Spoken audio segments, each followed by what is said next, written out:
Любопытно, что в субботу во многих городах Европы прошли акции протеста против создания зоны свободной торговли между США и Евросоюзом. Такое соглашение планируется заключить через 1,5 года.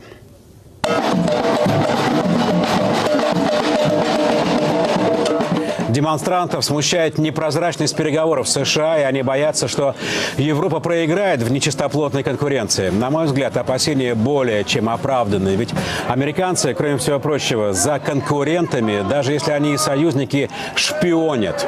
Слушают телефоны, влезают в компьютеры, воруют документацию. В игральных картах такое называлось бы шулерство. Да за это в старые добрые времена за ломберным столом канделябром по голове. А сейчас нет. Все будет прилично именоваться зоной свободной торговли США и ЕС. И это когда американцы уже обвели европейцев вокруг пальца. Когда заставили их затормозить торговлю с Россией. Мол, вводите санкции.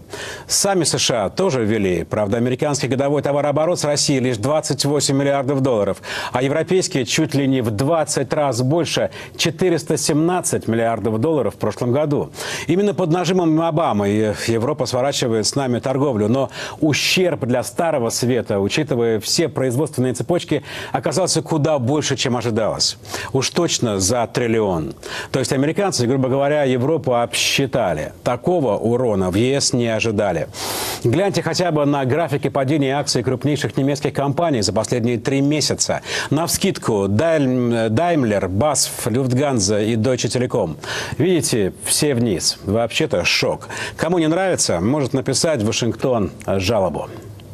Санкции против России продолжают будоражить и раскалывать Европу. Среди особо недовольных итальянский бизнес. Ответный запрет на ввоз в нашу страну отдельных видов сельхозпродукции из Европы введен всего 2 месяца назад. Но этого хватило, чтобы начали протестовать целые области. Например, вторая по объему сельхозпроизводства в Италии – Венето.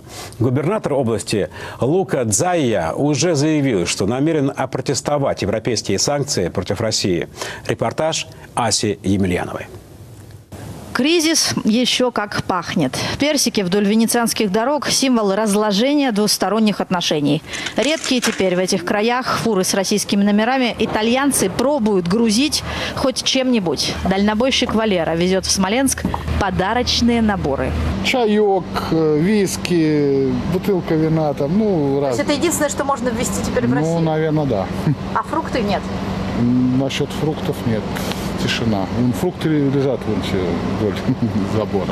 С сыром наоборот. Чем старше, тем запах благороднее. Венецианскому Грана Падано нужно стареть на полках минимум 10 месяцев.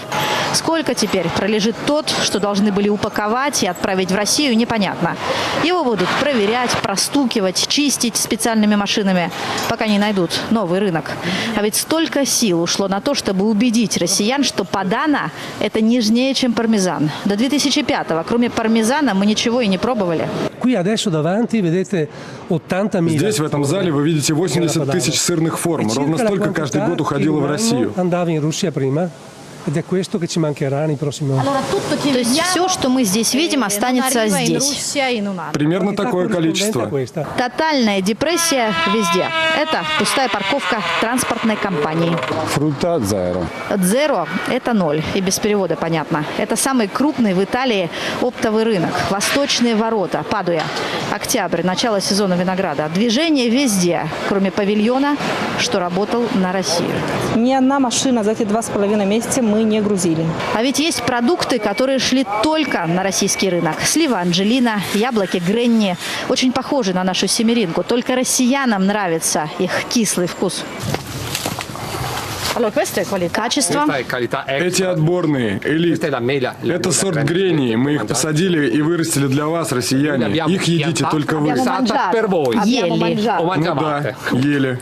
20 рабочих придется уволить, талоны на питание отменить. На земле этой осенью останется 30% яблок. Нет смысла даже нагибаться. Таких хозяйств, как это, на 60% ориентированных на экспорт в Россию, в Венето сотни. Итальянская ассоциация сельхозпроизводителей предупреждает Предупреждало правительство. Аккуратнее с санкциями. Москва может и ответить. Убытки даже невозможно точно посчитать. Ведь прямые поставки – это капля. Большая часть итальянского попадала в Россию через Германию. Персики, 3000 тонн яблоки, 5000 груши, 3. Куда вы все это добро денете? Хороший вопрос. По идее, мы занимаемся переработкой, и это тоже деньги. Но не будешь же ты сок делать из элитных яблок. Это смешно. Посоветовавшись с бизнесом, губернатор региона Лука Дзая решается написать в Москву. Венето в обход Рима выходит из режима санкций в обмен на отмену эмбарго. Такие политические заявления обычно стоят дорого. У Дзая весной выборы. Но, судя по рейтингам, ему грозят лишь дополнительные проценты. А вы уверены, что это возможно? Прямой мост Россия-Венето. Не слушая, что скажет Рим, Меркель, Обама.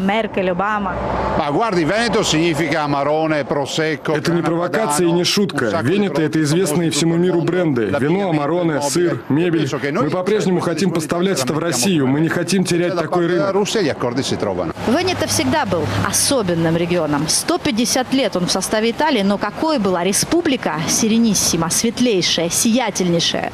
Здесь отлично помнят. Свой сенат, свой совет дожей. 1000 лет назад это богатейшая, забитая золотом и товарами зона. И сегодня она кормит полстраны. Налоги текут в столицу рекой. Обратно возвращаются копейки. Спустя годы борьбы главная в местном парламенте партия Лега Норд приняла закон о референдуме. Рим его точно никогда не одобрит, потому что результаты всем заранее известны. Вы знаете точно, что хочет население Венето? Уверены на 99%. Все хотят большей автономии. Римские законы, и я говорю не только о налогах, нам не подходят. У нас своя тысячелетняя история, у нас очень сильная самоидентичность. Свой язык, наконец. Рим называет его диалектом, а мы языком. Мы дома говорим на своем языке, не на итальянском. Неделю предприниматели Венето говорят только об этом. Что бы такого сделать, чтобы Москва услышала? Пока резолюция, подписанная губернатором, идет по официальным каналам, через канал «Россию» транслируют устные обращения. Послушайте, уважаемый Владимир Путин, мы, жители Венето, устали от политики. Мы хотим работать, но сделайте исключение. Мы, конечно, не понимаем, можно ли так, открыть границу только для нас, но мы очень хотим сотрудничать. Пока заморожена граница, заморожено все. Те же яблоки Гренни при температуре 10 градусов могут продержаться несколько месяцев. Эти рефрижераторы теперь откроют только когда придут хорошие новости. Асия Емельянова, Иван Малышев. Вести недели. Венето.